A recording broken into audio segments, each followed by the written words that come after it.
Hey guys, through these last probably 2 weeks now, I've been doing a lot of work with finding the inner kid, remembering who we were when we were younger, what used to help us get through life. Was it music? Was it playing music? Was it listening to music? Was it dance? Was it writing? If we really go back and remember some of the happier times, we will find things that are our blockers in this life, in this adult life that we have. You see, a lot of us never really got a chance to be a kid, so it's really hard for us to remember those times. There's a philosophy that if you were the youngest and the age gap between the youngest and the oldest was so big, that actually you were the youngest and the oldest coming into the family. Because basically you were left to bring yourself up. So you became the mature, you became the independent one, because that's obviously what your soul wanted to learn.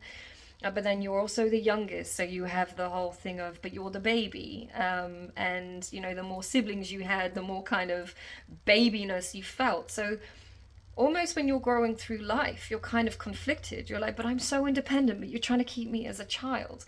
And it can cause a lot of these blockages, I guess, when it comes to how we relate to being that kid. Were we able to be a child when we were also given the responsibilities to be the oldest one because of the dynamic of our families? So yeah, I think it's super interesting. Anyway, I wrote this poem, and this actually came to me. I was sat on an incredibly powerful rock. Now, those of you who don't believe in the power of the earth and the rocks and the waterfalls, then that's cool. You can have your stuff.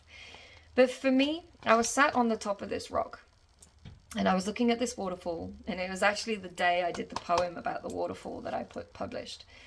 Um, and I had four poems come through, and one was about nature after a walk I'd just done, one was about the waterfall, one was about my divine king, my love, and one was about the inner child. And I knew that this one would make sense when it did. And the other day, when I was walking around the property, I saw a squirrel. And I love squirrels. In the spiritual world, they're known as the tricksters. So I have a bit of fun with it. I'm like, hey, dude, what are you trying to show me? And I went and I walked and I followed him. And he's jumped across this tree. And as he's jumped across this tree, the branch fell. And as the branch fell, I looked down and there was a hula hoop. And I remember, man, I used to be able to do this pretty well. Anyway, I picked it up. It was hilarious. I spent about half an hour, like, just laughing. And one of the best medicines we can have is laughter, right?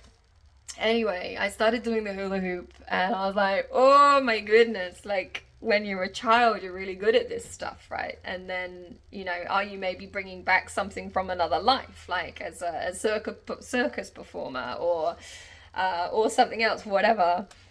After about half an hour, I was like, I am not going to give up. In fact, I am going to relearn how to do this. I'm going to unlock the blockers in my adult life that say I can't do this. Because I'm not going to lie, after 10 minutes, I was like, ah, fuck it. I'm not going to be able to ever do this again. And then towards the end, I started to get like probably about 10 seconds where I managed to keep the hoop going. And I was like, okay, I'm going to put this down now and I'm going to come back to it because it was really late at night and it was getting dark. And as I came back into the house, all I heard was inner kid, inner kid, inner kid. And this poem is called Inner Kid. So that's how I know that it's time to record this. So I really hope you enjoy it. And any of you who are going through inner child work at the moment, there'll be things in your life that have put a blocker.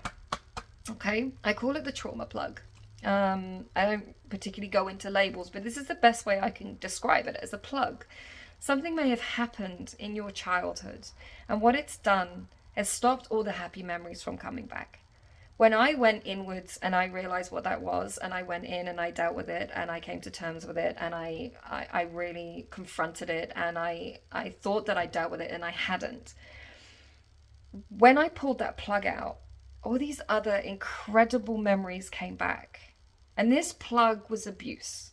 This plug was something that I struggle to talk about because it involves my family.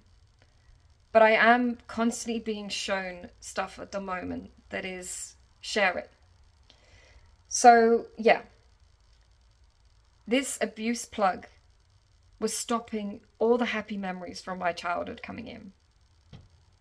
I couldn't remember anything about happy times with my father. I couldn't. And it's amazing. This thing happened to me later on. So I was mid-teenager. And at that point in my life where I was doing my final exams at high school. And so I was already very independent. And that's what was causing the problems, is that I was independent. And Dad didn't really get to watch me become independent because he was away a lot with work. So he never got to see his little girl growing into a very strong woman. And I think when he was confronted with that, it scared the shit out of him.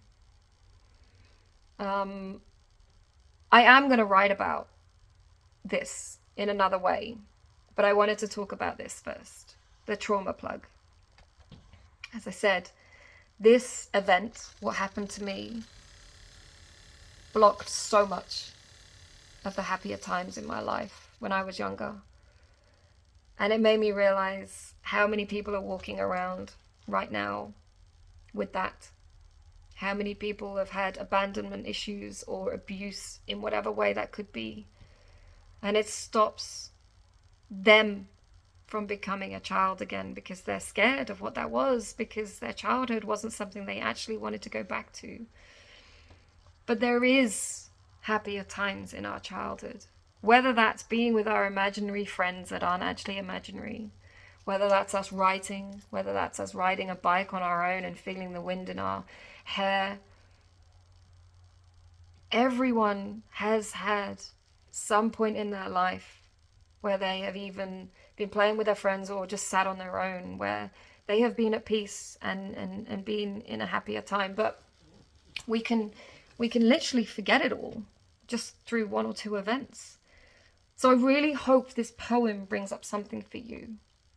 And if there is anything that's happened to you in your childhood, please know it doesn't define you of who you are. Our soul choices are our soul choices. So are the people that we come to do this life with.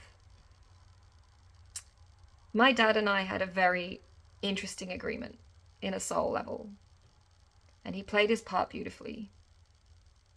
And once I realized that, and I was able to change how our soul contract looked for the future, the forgiveness piece, the standing up for myself, the speaking my truth about how it had affected me and how I wasn't happy that it had all been just brushed under the carpet.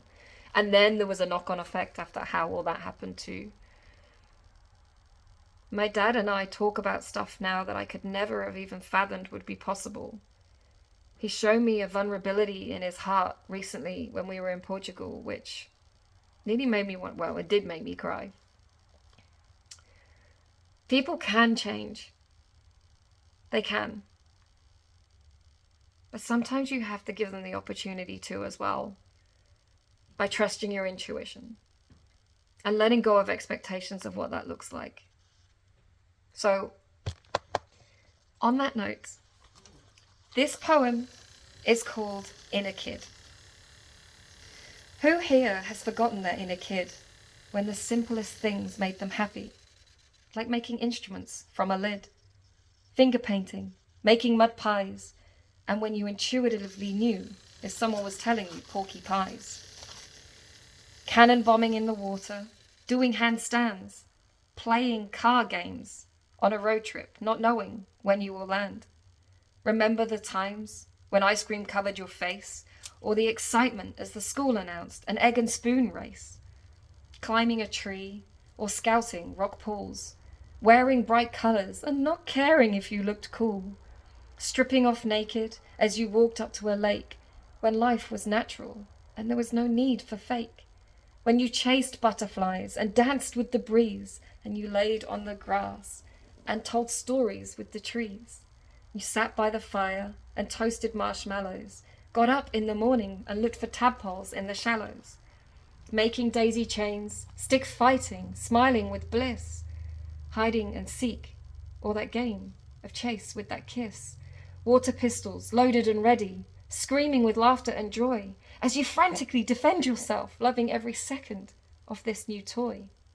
So remember some happier times when you were a child, and let them come to visit and reenact them once in a while. Just the simplest things. Honestly, go out, sit in a field, pick the grass, smoke it like you were some farmer. I don't know. I just talk about what I do. The moment I sit in the field, I'm picking grass, I'm stripping off the edges, and then I put it in my mouth. It's exactly what I do. It's almost like a reaction. And then when I'm with the daisies, you'll find yourself naturally gravitating towards making daisy chains. When you've got a pencil in your hand and you use to doodle and things like that, just let creativity flow. Our creativity is our naivety of life. It's our life before things got in the way and stopped us from doing it. You know, something that's really, really helped me is being back on the bongo drums as well, because whenever I used to beat on the table, my old man would just go crazy. You know, I still to this day don't know what triggered him, but I don't care anymore, because I beat my drum and I love it.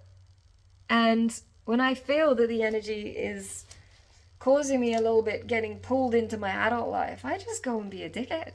I go and I sing to the trees, I talk to the birds, I dance with the breeze, I pick up the drum, I pick up a stick, I talk in front of the mirror, I pick up a hairbrush and sing to a song, I put the music on as loud as I can. I could just go on.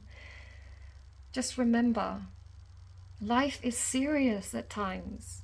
So you have to find that thing for yourself that lights you up inside.